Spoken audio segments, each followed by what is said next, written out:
Welcome to Bits and Pieces Quilting. Today, for inspiration, I'm just going to welcome you into the house.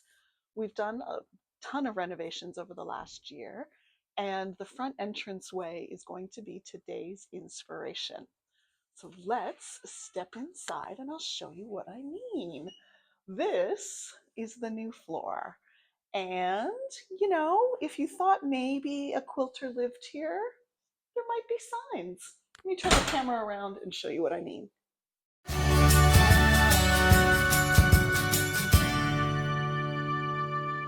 So this is the new entranceway, the new tile for the floor.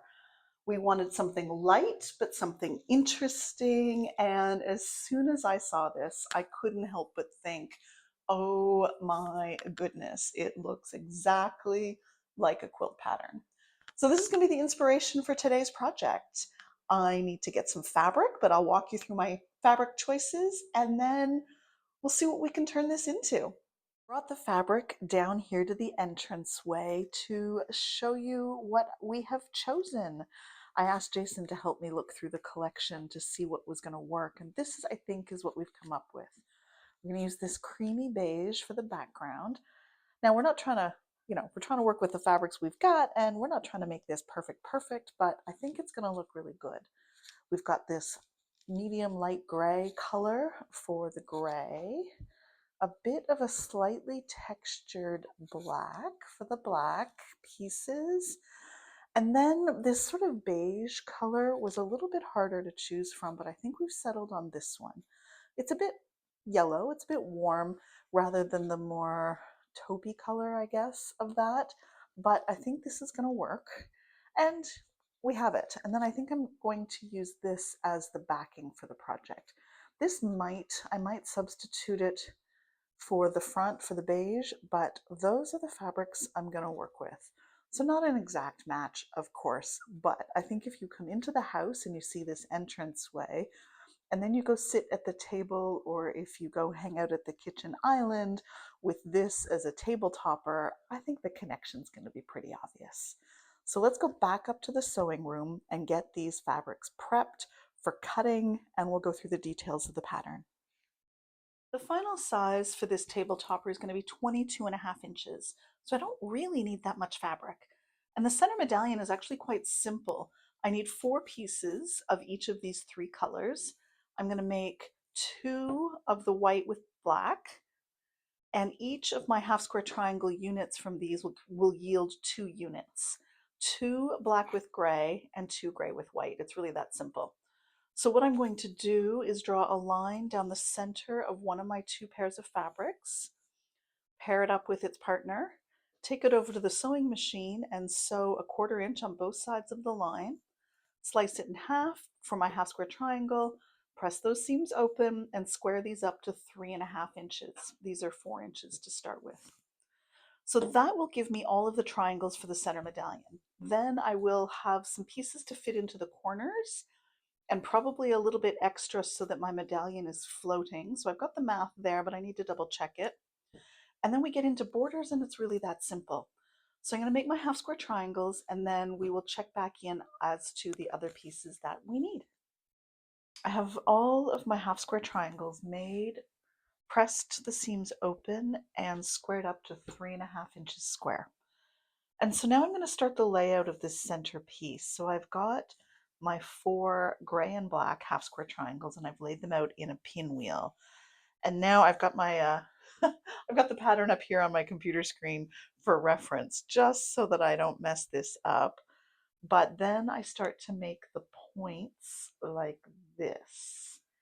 So you get these really great, I don't know, math teachers out there, help me out here. Is it a rhombus? Is it a parallelogram? I don't know. Anyway, you get these very cool shapes and there we go, like this. So I'm just going to lay these out. This should be this should be repetitive, right? With the black and the gray meeting in the middle all the way around. Just make sure I get them oriented properly. Then I have a decision to make about how I want to deal with the spaces in the corners. And let me show you what I mean. So here we are. So that gives me my design. Make sure that's centered so you can see it. But now what I need are to fill in these corners. And then based on the original design, I'll stick it back up here for reference. I actually want to make sure that this floats a little. So one option is to cut these squares at 3.5 inches so they match, and then just put a border around it. And I think that's probably what I'm going to do. The alternative is to make these squares a little bit bigger and then just add a piece here.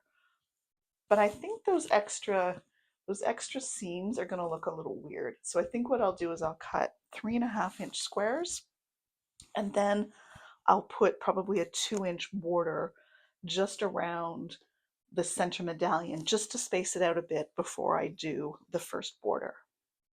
So it's really been that simple, and I think it's going to look like my floor tiles downstairs when I get this sewn together. The central block is done, and I decided to cut these squares the same size as my half square triangles, and then at 3.5 inches, and then I've added a 2 inch border all the way around. I think it looks really great on camera, but I will say up close, it's been a bit challenging. My normal sewing machine, I sew on a Juki 210Q, I think, TL, something like that. I'll put a photo in here. I think I have a photo of my machine. It suddenly stopped working a couple of days ago, so I took it into the shop. It's going to be gone for a couple of weeks. So I've pulled out my old sewing machine, an older Husqvarna. It's probably close to 20 years old now. And I think we've got some user error machine, a bit of a battle between the user and the machine. That would be me and the sewing machine. So trying to get a really accurate 1/4 inch seam, I'm sewing some really, really wide 1/4 inch seams, which is kind of driving me crazy. I've pulled out and I've redone this center point 3 different times now. I think that's as good as it's going to get, because I do want to progress this. But oh, I hope my old machine, my regular machine, gets repaired and comes home soon because I miss her. Glad that I'm measuring as I go because I've lost practically a 1/2 inch already because of these giant seam allowances, which I can't seem to correct for. Um, yeah, it's been interesting, but I think it is still looking really smart. I love the drama of these diagonal. It almost looks like the black is sitting on top of the gray. So I really like that. This is going to be my beige border. This is a 2 inch strip. I'm going to measure these sides. They're 15 inches. Cut this exactly. Sew the side borders on. Then I will measure top and bottom and cut those pieces exactly as well because I want this piece to lay flat.